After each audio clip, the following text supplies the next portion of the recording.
Welcome friends. இப்போ நம்ம ஸ்க்ரீனில் பார்த்துருக்க மாதிரி பேபிஸோட பிரின்சஸ் ஃபோட்டோ எடிட்டிங்கை வந்து எப்படி சிம்பிளாக மேக் பண்ணுறது அப்படின்றத பார்ப்போம். வீடியோஸ் வந்து ஸ்கிப் பண்ணாமல் பாருங்கள். சேனலுக்கு ஃபஸ்ட் டைம் வரீங்க அப்படின்னா சப்ஸ்கிரைப் பண்ணிவிட்டு வீடியோவுக்கு எல்லாம் லைக் பண்ணாமல் பார்த்துட்ருப்பீங்க. ஸோ லைக் பண்ணிவிட்டு பாருங்கள், அப்போ தான் நமக்கு ஒரு மோட்டிவாக இருக்கும். இப்போ வாங்க வீடியோக்குள்ளே போகலாம். பிக்ஸார்ட் அப்ளிகேஷன் ஓப்பன் பண்ணிக்கோங்க. எடிட் எ ஃபோட்டோ அப்படின்ற ஆப்ஷனை செலக்ட் பண்ணுங்கள்.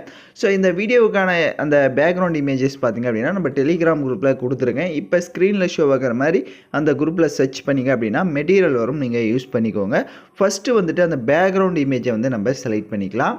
இப்போ பேக்ரவுண்ட் இமேஜை செலக்ட் பண்ணி வாட்டி கீழே கிராப்ன்ற ஆப்ஷன் இருக்கும், அதை செலக்ட் பண்ணி அட்ஜஸ்ட்மெண்ட்டுக்கு போங்க. அட்ஜஸ்ட்மெண்ட்டில் போயிட்டு HUE அப்படின்னு ஒரு ஆப்ஷன் இருக்கும். ஸோ அதில் வந்துட்டு இதோட கலர்ஸை வந்து சேஞ்ச் பண்ணணும் அப்படின்னா இப்போ பேக்ரவுண்ட் கலரை பார்த்தீங்கன்னா உங்களுக்கு தெரிஞ்சிருக்கும். இதில் உங்களுக்கு என்ன கலர் வேணும்னு நினச்சி நீங்கள் ஆட் பண்ணலான்னு இருக்கீங்களோ அதை சேஞ்ச் பண்ணிக்கலாம். இல்லை அப்படின்னா நீங்கள் அதே கலரை விட்டுருங்க. அதே கலரை விட்டுட்டு டிக் ஐகானை கொடுத்துக்கோங்க. இப்போ கீழே ஸ்க்ரோல் பண்ணுங்கள், ஆட் இமேஜ்னு இருக்கும், அதை செலக்ட் பண்ணிக்கோங்க. ஸோ நீங்கள் எந்த ஃபோட்டோவை வச்சு எடிட் பண்ணலான்னு இருக்கீங்களோ அந்த எனி ஒன் ஃபோட்டோவை செலக்ட் பண்ணிக்கோங்க. உங்களோட பேபிஸ் ஃபோட்டோஸை தான் நம்ம இப்போ வச்சு நம்ம மேக் பண்ண போகிறோம். ஸோ அதனால் நீங்கள் எடிட் பண்ண போகிற உங்களோட பேபிஸ் ஃபோட்டோவை நீங்கள் செலக்ட் பண்ணிக்கோங்க. இப்போ ஃபோட்டோவை செலக்ட் பண்ண வாட்டி ஆடு கொடுத்துக்கோங்க. ஆடு கொடுத்துட்டு இந்த ஃபோட்டோஸை வந்துட்டு லைட்டாக ஜூம் பண்ணிவிட்டு மேலே பார்த்தீங்க அப்படின்னா உங்களுக்கு பட்டர்ஃப்ளை இமேஜில் ஒரு சர்க்கிள் மாதிரி ஒரு இமேஜ் இருக்கும், அந்த இடத்துல இதை வந்து செட் பண்ணிக்கோங்க. செட் பண்ணிட்டு கீழே ஸ்க்ரோல் பண்ணுங்கள், பிளெண்ட் ஆப்ஷன் வரும், அதில் அப்படியே கீழே பார்த்தீங்கன்னா ஓவர்லேன்னு ஒன்று இருக்கும். ஸோ அந்த ஓவர்லே வந்து கொடுத்துக்கோங்க. அந்த இதை கொடுத்துட்டு மேலே பார்த்தீங்க அப்படின்னா எரேஸ் ஐகான் இருக்கும், அதை செலக்ட் பண்ணிக்கோங்க. அதை செலக்ட் பண்ணிட்டு கீழேயும் எரேஸ்ன்னு இருக்கும், அதை செலக்ட் பண்ணிவிட்டு இங்கே ஆட்னஸ்ன்னு மட்டும் இருக்கும். ஸோ அதை மட்டும் வந்து கம்மி பண்ணிக்கோங்க, ஒரு 25 அந்த மாதிரி கொடுத்துட்டு இப்போ பேக்ரவுண்டை சுற்றி இருக்கிறது இந்த மாதிரி எரேஸ் பண்ணிக்கோங்க. ஸோ இப்போ நான் எப்படி எரேஸ் பண்ணுறேன்றதை பார்த்தீங்கன்னா தெரியும். கரெக்டாக அந்த பட்டர்ஃப்ளை இமேஜுக்குள்ளே மட்டும் தெரிஞ்சால் போதும். ஸோ அதனால் மீதி எல்லாமே எரேஸ் பண்ணிக்கோங்க. பேக்ரவுண்டில் தெரிஞ்சால் அது எல்லாமே கரெக்டாக எரேஸ் பண்ணுங்கள். அப்போ தான் இன்னொரு பிக்கை நம்ம ஆட் பண்ணுறப்ப கரெக்டாக இருக்கும். ஸோ இப்போ நான் பார்த்திங்க அப்படின்னா கரெக்டாக அந்த இமேஜஸ்க்குள்ளே மட்டும் நம்மளோட அந்த பேபி ஃபோட்டோ தெரியும். ஸோ அது மட்டும் தெரிகிற மாதிரி செட் பண்ணிவிட்டு இப்போ டிக் ஐகானை கொடுத்துக்கோங்க. இப்போ கீழே ஆட் இமேஜை செலக்ட் பண்ணிக்கோங்க. இப்போ ஃபுல் சைஸாக நம்ம வந்துட்டு பேக்ரவுண்ட் எரேஸ் பண்ண இமேஜை தான் செலக்ட் பண்ணணும். ஏன்னா ஃபுல் சைஸாக இருந்தால் தான் அந்த பட்டர்ஃப்ளைக்கு கரெக்டாக செட் ஆகும். அதுக்கு பேக்ரவுண்ட் எரேஸ் பண்ணியிருக்கணும். உங்களுக்கு எரேஸ் பண்ண தெரியல அப்படின்னா டிஸ்கிரிப்ஷனில் வீடியோ லிங்க் கொடுத்துருக்கேன், பேக்ரவுண்டை எப்படி எரேஸ் பண்ணணும்னு, அந்த வீடியோ பார்த்து எரேஸ் பண்ணிக்கோங்க. நெக்ஸ்ட் நான் ஆல்ரெடி எரேஸ் பண்ணி வச்சுருக்கேன் ஃபோட்டோவை செலக்ட் பண்ணிவிட்டு ஆடு கொடுத்துக்கிறேன். ஸோ எகைன் சொல்கிறேன், ஃபுல் சைஸ் ஃபோட்டோ இருந்தால் பெட்டராக இருக்கும். இப்போ ஃபோட்டோவை செலக்ட் பண்ணிவிட்டு அதை வந்துட்டு கொஞ்சம் ஜூம் பண்ணிக்கோங்க. கீழே பார்த்தீங்க அப்படின்னா உங்களுக்கு ஷேடோ வந்து ஷோ ஆகும்.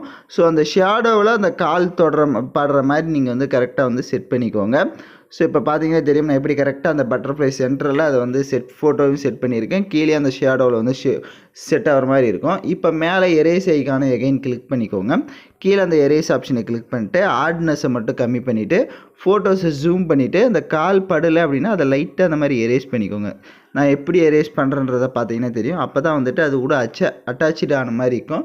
இப்போ அப்படியே ஜூம் இன் பண்ணி பார்த்தீங்கன்னா உங்களுக்கு தெரியும். இப்போது டிக் ஐகானை கொடுத்துக்கோங்க. இப்போ ஆல்மோஸ்ட் பார்த்தீங்கன்னா இந்த ஃபோட்டோ இதில் வந்து எடிட் பண்ணியாச்சு. இப்போ மேலே டவுன்லோட் ஐகான் இருக்கும், அதை கிளிக் பண்ணி சேவ் பண்ணிக்கோங்க. நெக்ஸ்ட்டு ஸ்னாப்சீட் அப்ளிகேஷனை ஓப்பன் பண்ணிக்கலாம். அதில் தான் சில அட்ஜஸ்ட்மெண்ட்டை வந்து நம்ம செட் பண்ண போகிறோம். ப்ளஸ் ஐகானை கொடுத்துட்டு அதில் இப்போ கடைசியாக எடிட் பண்ண ஃபோட்டோவை செலக்ட் பண்ணுங்கள். ஃபோட்டோவை செலக்ட் பண்ணிவிட்டு எகைன் கீழே டூல்ஸ் ஆப்ஷனை கிளிக் பண்ணுங்கள். ஃபஸ்ட்டு டூன் இமேஜ்னு இருக்கும், அதை செலக்ட் பண்ணிவிட்டு உங்களுக்கு ஸ்டேச்சுரேஷன் உங்கள் ஃபோட்டோஸ்க்கு எந்த அளவுக்கு தேவையோ அதை நீங்கள் இன்க்ரீஸ் பண்ணிக்கோங்க. அதே மாதிரி ஒவ்வொரு செட்டிங்ஸுமே நீங்கள் லைட்டாக மூவ் பண்ணி பார்த்தீங்க அப்படின்னா உங்களுக்கே டிஃப்ரென்ஸ் தெரியும். ஸோ அதில் என்னென்ன செட்டிங்ஸ்லாம் உங்களுக்கு கரெக்டாக இருக்கோ அதெல்லாம் கரெக்டாக செட் பண்ணிவிட்டு டிக் ஐகானை கொடுத்துக்கோங்க. கீழே எகைன் டூல்ஸை கிளிக் பண்ணுங்கள். கிளிக் பண்ணிவிட்டு இங்கே போர்ட்ரைட்னு இருக்கும், அதை செலக்ட் பண்ணிக்கோங்க. போர்ட்ரைட்டை செலக்ட் பண்ணிவிட்டு கீழே பார்த்தீங்க அப்படின்னா ஃபேஸ் ஐகான் போட்டு இருக்கும், அதை செலக்ட் பண்ணிவிட்டு அதில் வந்துட்டு ஒரு 5 ஃபேஸ் எஃபெக்ட் இருக்கும். அதில் நீங்கள் 5 எஃபெக்ட்டுமே வந்து டச் பண்ணி பாருங்கள். ஃபேஸோடைய அந்த கலர்ஸ் வந்து டிஃப்ரென்ஸ் ஆகிறது உங்களுக்கு தெரியும். ஸோ அதில் உங்களுக்கு என்ன வேணும், எந்த எஃபெக்ட் வேணும்னு நினைக்கிறீங்களோ நீங்கள் அந்த எஃபெக்டை வந்துட்டு செட் பண்ணிக்கலாம். அப்படி இல்லை அப்படின்னா நீங்கள் டிக் ஐகானை கொடுத்துக்கோங்க. டிக் ஐகானை கொடுத்துட்டு எகைன் கீழே பார்த்தீங்கன்னா டூல்ஸ் ஆப்ஷனை கிளிக் பண்ணிக்கோங்க. டீட்டெயில்னு இருக்கும், அந்த டீட்டெயிலை கொஞ்சம் கிளிக் பண்ணிவிட்டு டீட்டெயிலை கொஞ்சம் இன்க்ரீஸ் பண்ணிக்கோங்க. ஸோ அது கொஞ்சம் ஷார்ப்பாக இருக்கும். ஸோ டீட்டெயிலை கொஞ்சம் இன்க்ரீஸ் பண்ணிவிட்டு டிக் ஐகானை கொடுத்துருங்க. இப்போ லாங் ப்ரெஸ் பண்ணி பார்த்தீங்க அப்படின்னா உங்களுக்கு ஃபஸ்ட்டு இருந்ததுக்கும் இப்போ இருக்கிறதுக்கும் டிஃப்ரென்ஸ் தெரியும்.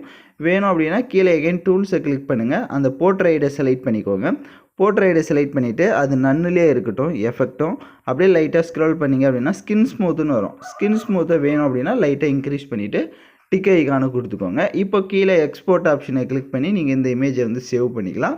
ஸோ யாருக்கெல்லாம் பர்ஃபெக்டாக வந்ததோ அவங்களாம் மறக்காமல் நம்ம வீடியோ கீழே ஒரு கமெண்ட் பண்ணுங்கள். ஸோ வீடியோ பார்த்துட்டு இருக்கவங்க எகைன் ஒரு லைக் பண்ணிவிட்டு பாருங்கள். அப்போ தான் நமக்கு ஒரு மோட்டிவாக இருக்கும். ஸோ தேங்க்யூ ஃபார் வாட்சிங் திஸ் வீடியோ.